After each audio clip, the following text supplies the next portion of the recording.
সদস্যদের হাতে নিহত হয় ওই সময় জেনারেল জিয়াকে গৃহবন্দী করা হয়। পরবর্তী পর্যায়ে জাতি যখন দিশেহারা, ঠিক ওই সময় সিপাহী এবং জনতা বিপ্লব করে বিপ্লবের মধ্য দিয়ে তাকে গৃহবন্দী থেকে মুক্ত করে এনে রাষ্ট্রীয় ক্ষমতায় আসীন করেন। প্রিয় বন্ধুরা, সে থেকে অনেক বাংলাদেশে আবার হাল ধরেন এবং রাষ্ট্রপতি হন। আওয়ামী লীগের আমলে আমেরিকার প্রেসিডেন্ট হেনরি কিসার বলেছিল বাংলাদেশ নাকি বটমলেস বাংলাদেশ।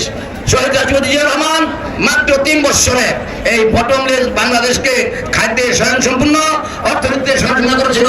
চট্টগ্রাম সার্কিট হাউসে খালেদা জিয়া এই বিএনপির হাল ধরেন। উনি স্বৈরাচার সরকারের পতন 1991 সালে ঘটিয়ে উনি রাষ্ট্রীয় ক্ষমতায় আসেন।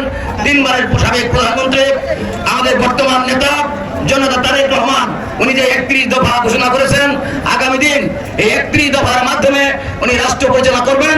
আমরা যারা বিএনপির নেতা কর্মী সমাজ আছি, আমরা জনতা তারেক রহমানকে 31 দফার মাধ্যমে দেশ পরিচালনা করার জন্য সার্বিকভাবে সহযোগিতা করব। বন্ধুরা, আমরা চাই আগামী দিনে বগুড়া